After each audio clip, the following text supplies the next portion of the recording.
आज अनशन का 14वां दिन था। डॉक्टर्स भी आके बार बार ये सलाह दे रहे थे कि आप अनशन तोड़िए, वरना कहीं वाइटल ऑर्गन पे आप इफ़ेक्ट पड़ रहा है, लाइफ टाइम प्रॉब्लम हो जाएगी। और मैं अड़ा हुआ था, काफ़ी प्रेशर बच्चों की तरफ से, मोबाइल में मैसेज और इतने कॉल आ रहे हैं, हज़ारों कह रहे हैं कि सर आप तोड़ लो, आप नहीं रहोगे तो लड़ाई कौन लड़ेगा, है ना, हम मर जाएंगे, ऐसे मैसेज आ रखे हैं, आपको कुछ हो गया तो। फिर सर आ गए, दिगेंद्र सिंह जी हैं,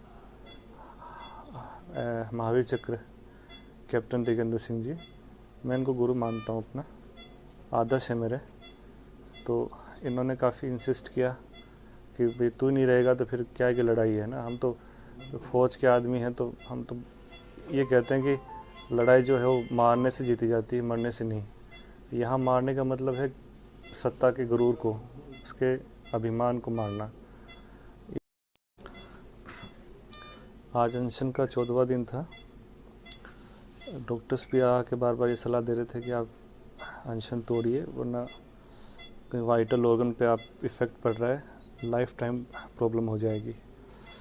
और मैं अड़ा हुआ था, काफ़ी प्रेशर बच्चों की तरफ से, मोबाइल में मैसेज और इतने कॉल आ रहे हैं, हज़ारों कह रहे हैं कि सर आप तोड़ लो, आप नहीं रहोगे तो लड़ाई कौन लड़ेगा, है ना, हम मर जाएंगे, ऐसे मैसेज आ रखे हैं, आपको कुछ हो गया तो। फिर सर आ गए,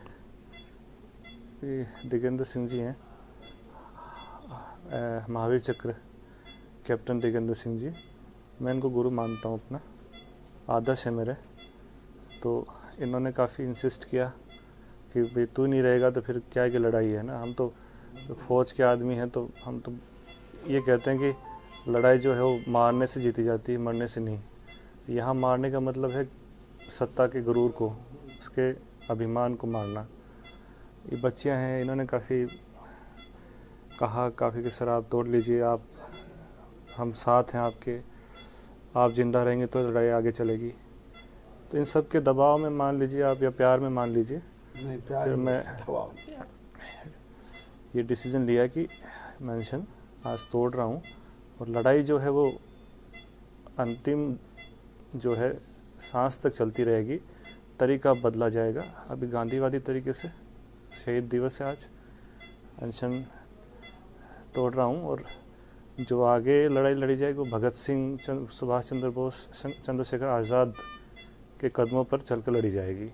पर सत्ता को ये हम अपनी ताकत दिखा दी हमने, और दिखा देंगे। मैं आपके माध्यम से कहना चाहूँगा कि अभी भी टाइम है, आप लोग चेत जाइए, युवा खड़ा हो गया है, स्टूडेंट अब आपसे दबेगा नहीं। आप ये मुकदमे और ये सब डर जो है ना, अपने ही नागरिकों पर दिखाते हो। एक ज़माना था जब गांधी जी अनशन करते थे और अंग्रेज क्रूर थे, फिर भी उनकी बात मानते थे, कुछ तो संवेदनशील थे। आज जो सत्ता में बैठे हैं, ये गांधीवादी सिद्धांतों की बात करते हैं, ढोंग करते हैं, ये उनसे भी ज़्यादा क्रूर हैं, क्योंकि वो लोग हमारे नहीं थे, वो हम पे राज करने आए थे। ये स्टूडेंट तो उन्हीं के हैं, उन्हीं के बच्चे हैं, उन्हीं की संतान है, उन्हीं के प्रदेश, इस देश के नागरिक हैं, उन्हीं के साथ ये धोखा कर रहे हैं। तो लड़ाई और बड़े स्वरूप में लड़ी जाएगी। जय हिंद। जय हिंद। जय भैया, हम सिर्फ ये कहना चाहते हैं, आपकी जान हमारे लिए बहुत ज़रूरी है, इसलिए अनशन को तोड़ दीजिए। अब तक आपने हमारे लिए जो कुछ किया, हम उसको नहीं भूल सकते, हम आपके साथ रहेंगे। और अगर अनशन करने से आज तक कुछ तो हम होता आगे भी ये लड़ाई लड़ सकते हैं। प्लीज़ आप ये अनशन, और ये लड़ाई तो हमेशा लड़नी है बेरोजगारों को। गवर्नमेंट कभी भी ऐसा कुछ नहीं करने वाली कि उनके हित में अच्छा काम करे। ये पेपर लीक होना, ये सब हमेशा चलता रहेगा। तो अपनी जान को आप जोखिम में मत डालिए, अगर जान है तो सब कुछ है। बस विकास जी, मैं कल ये जो बच्ची जो कह रही बातें, ये आपको मानना ही होगा। और मैं आपका एक परम गुरु होने के नाते ये बताना चाहता हूँ कि आपने युद्ध भूमि में बहुत तगड़ी वीरता दिखाई, इसलिए भारत सरकार आपको खुश होकर के महावीर चक्र, शौर्य चक्र से आपको नवाजा गया है। और आपने युद्ध भूमि दी, और आज पूरे राजस्थान के अंदर आपने सारी बच्ची है, बच्ची पूरे राजस्थान की मान लो आप, ये 2-3 बच्ची आपके सामने रिक्वेस्ट करी तो पूरे राजस्थान की बच्ची रिक्वेस्ट करी है, और भी बच्चियां बाहर खड़ी हैं, और हजारों बच्चे बाहर खड़े हुए हैं, और बच्चे कई जगह पर अपना धरना प्रदर्शन कर रहे हैं, वो आपके ऊपर कि विकास भाई को कैसे बचाओ, हम तुम्हारे साथ में। तो आप ये, मैं और ये बच्चों की तरफ से ये कहना चाहता हूँ कि हम रिक्वेस्ट है कि आप ये अनशन को आज ही समाप्त करो। आप जिंदा रहोगे तो सब कुछ हमारे साथ में रहेगा, हम फिर लड़ाई लड़ लेंगे। ये बच्ची ये कहना चाहती है। हम आपके साथ हैं आगे भी। आज प्लीज आप ये मैं एक बात कहना चाहता हूँ। हाँ बोलिए। कल गवर्नमेंट की तरफ से जनप्रतिनिधि आए थे, डॉक्टर राजकुमार शर्मा जी, हाँ जो मुख्यमंत्री जी के सलाहकार हैं। तो हमारी स्टार्टिंग से 4 डिमांड रही हैं। एक जो आप बता रही थी ना कि ये चलता रहेगा राजस्थान में, तो ये बेरोजगारों को, बच्चों को ऐसे करते रहेंगे, स्टूडेंट के साथ ऐसे करेंगे। हर एग्जाम में हर देखो, एग्ज़ाम ऐसा ही होता में हर है। एग्ज़ाम में ऐसा कर रहे हैं ये लोग। और ये ब्यूरोक्रेट्स वगैरह नहीं, ये गवर्नमेंट करवा रही है, ये तो मोहरे हैं। एक डिमांड हमारी, जैसे प्रेशर में मानो जैसे भी ये जो जलौली है उसको बर्खास्त किया, उसमें से 3 डिमांड हमारी जो मैंने वो बच गई थी। पहली हम कमेटी, इसलिए कमेटी हम मांग रहे हैं कि ऐसी कमेटी बने कि वो परमानेंट सॉल्यूशन हो इन चीज़ों का। हर साल बच्चे रोड पे आंदोलन करेंगे, पढ़ाई करेंगे। कमेटी की मांग बोला मैंने उनको। एक वो सीबीआई इंक्वायरी इसलिए क्योंकि एक दहशत होनी चाहिए, जो जिसने किया है वो फंसेगा, जेल जाएगा 10 साल 12 साल, तो और फिर डरेंगे लोग, नहीं करेंगे। इवन जो राजनेता हैं इसमें इन्वॉल्व हैं वो भी डरेंगे, सरकार के जो मंत्री भी होंगे वो फंसेंगे, वो भी फिर एक दहशत होगी नीचे वालों में, फिर तो डर जाएगा।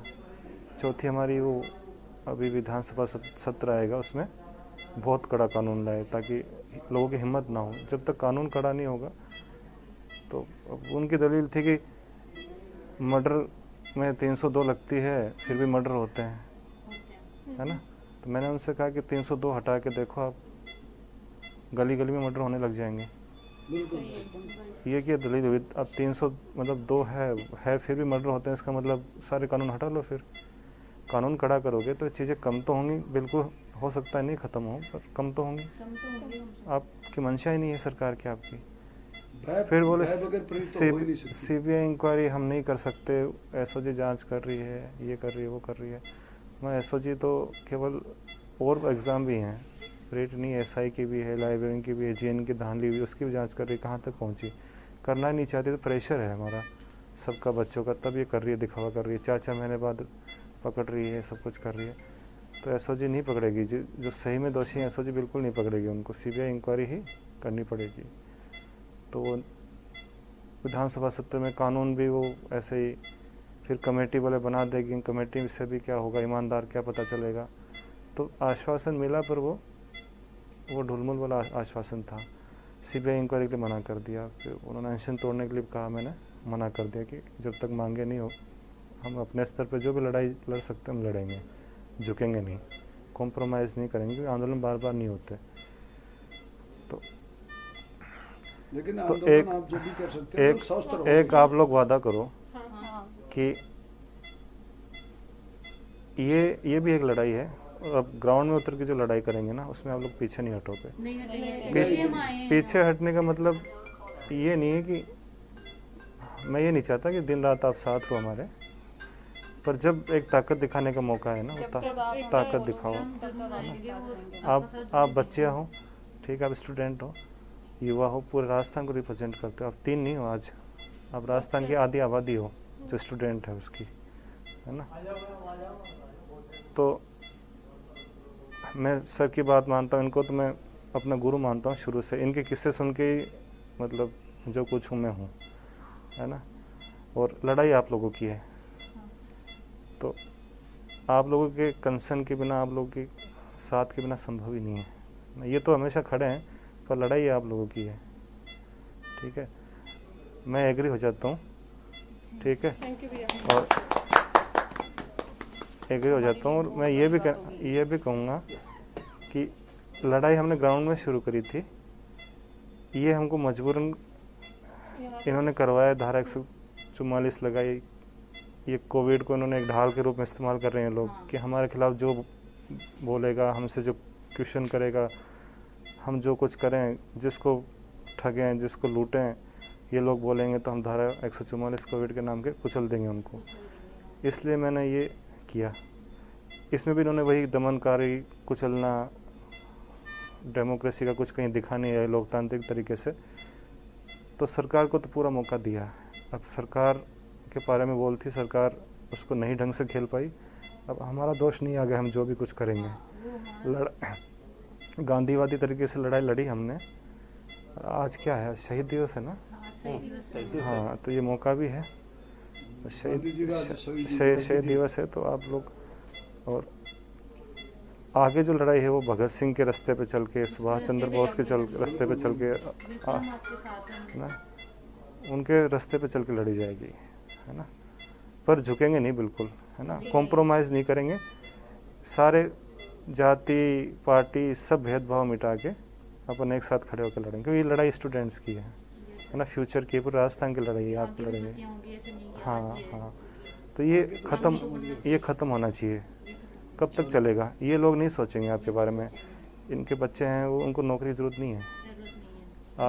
आपके पापा अरबपति होते तो आप नौकरी के लिए यहाँ खड़े थोड़ी होते, है ना। इनके बच्चों को नहीं नौकरी की ज़रूरत है, हमको गरीब बच्चों को ज़रूरत है, आम बच्चों को ज़रूरत है। चलो बहुत अच्छा। अभी